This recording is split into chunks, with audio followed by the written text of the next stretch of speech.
Hello दोस्तों, स्वागत है आपका दृष्टि आईएएस के इंडेप्थ प्रोग्राम में। मैं हूं केवल आपके सामने।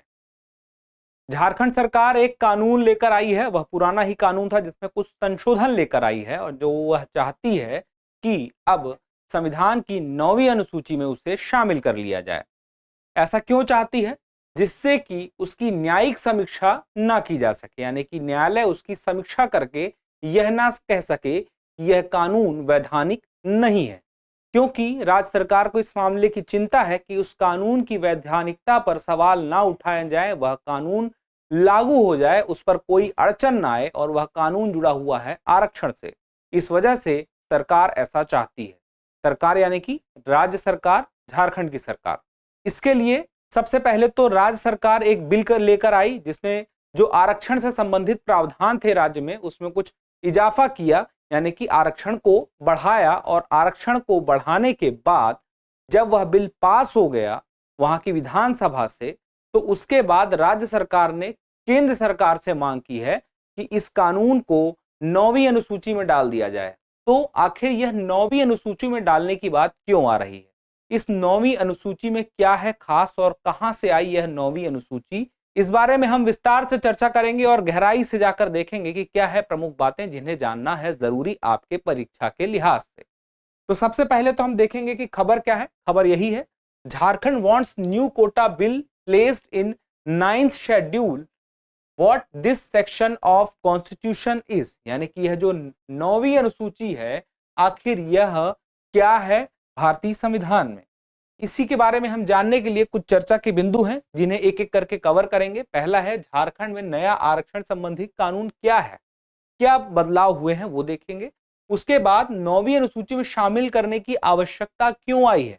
9वीं अनुसूची में शामिल करने की आवश्यकता का मैंने सीधे सीधे बताया था, लाभ यह होगा कि न्यायालय दखल नहीं दे पाएगा, ऐसा राज्य सरकार को लगता है। उसके बाद अब हमें जानना जरूरी होगा कि 9वीं अनुसूची ही क्या है, 9th शेड्यूल क्या है। उसके बाद हम जानेंगे कि 9वीं अनुसूची और आरक्षण संबंधी कोई उदाहरण पहले से मौजूद है, यानी कि 9वीं अनुसूची में आरक्षण संबंधित कोई कानून क्या पहले से मौजूद है, किसी अन्य राज्य का कोई उदाहरण हो तो उसको भी देखेंगे।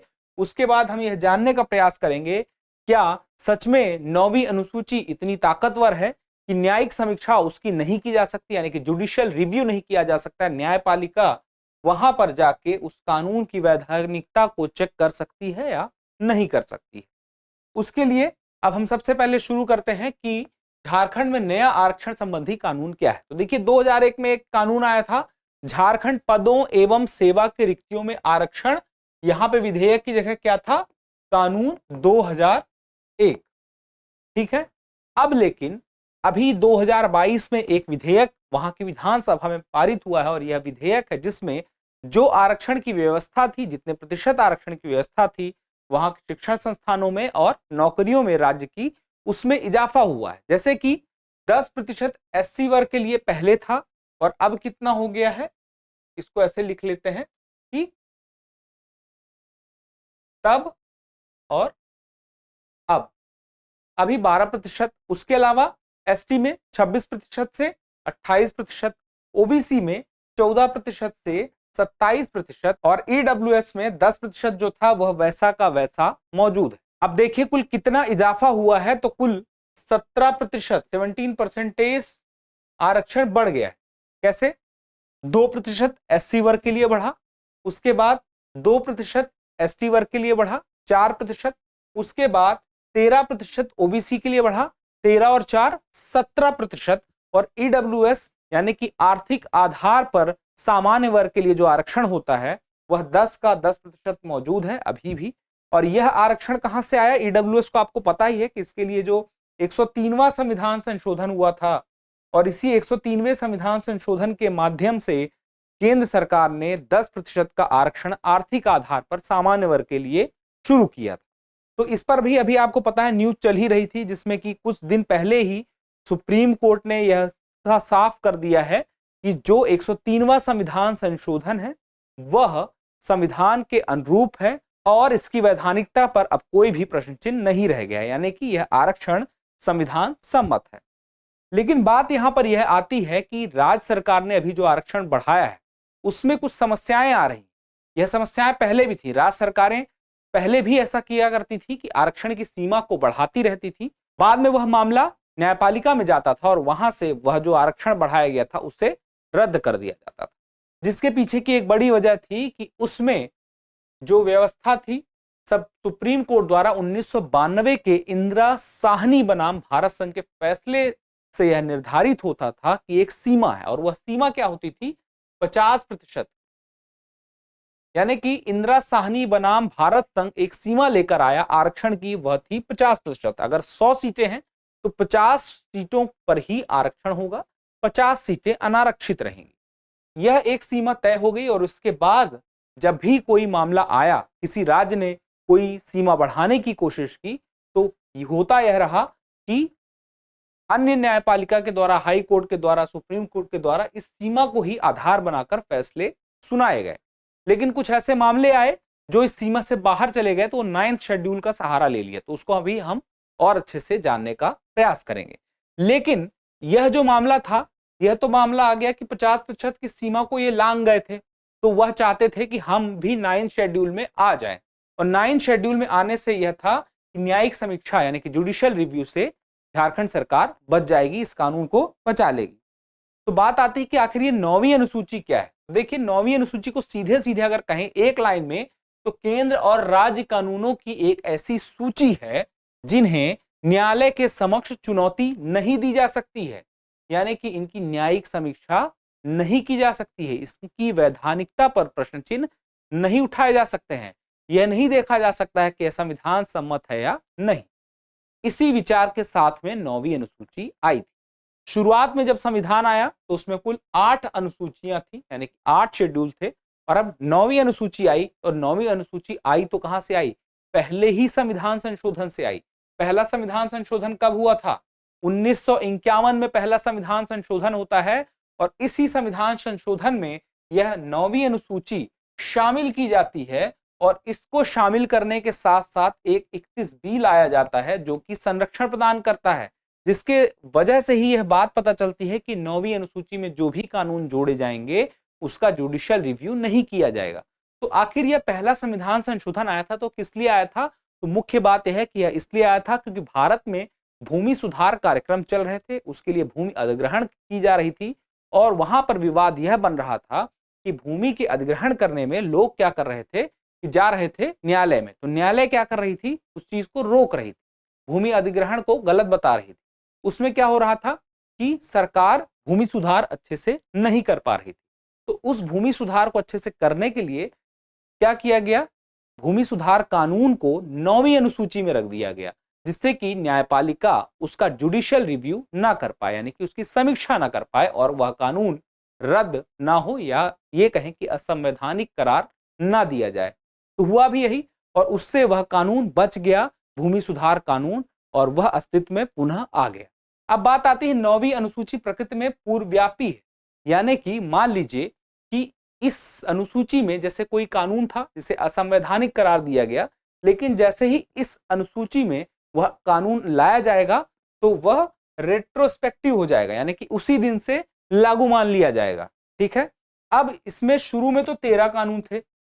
भूमि सुधार के लिए यह अनुसूची लाई गई जुडिशियल रिव्यू से बचने के लिए, जिससे भारत में भूमि सुधार कार्यक्रम अच्छे से हो सके, जमींदारी प्रथा को ठीक तरीके से, सही तरीके से समाप्त किया जा सके। लेकिन अब देखा गया कि धीरे धीरे कानूनों की संख्या इसमें बढ़ती गई, यानी कि जहां जहां संसद चाहती थी किसी कानून से बच लिया जाए या उसमें न्यायिक समीक्षा ना हो, उसके लिए क्या करती थी कि वह उठा के 9वीं अनुसूची में डाल देती थी। इसलिए कानूनों की संख्या बढ़ के 284 तक पहुंच गई। लेकिन मामला भी यहां रुका नहीं। पहले हम एक पृष्ठभूमि पर चलते हैं। पृष्ठभूमि यह है, वही मैंने बताया कि 9वीं अनुसूची क्यों आई थी, भूमि सुधार के लिए आई थी। अब भूमि सुधार से तात्पर्य क्या है?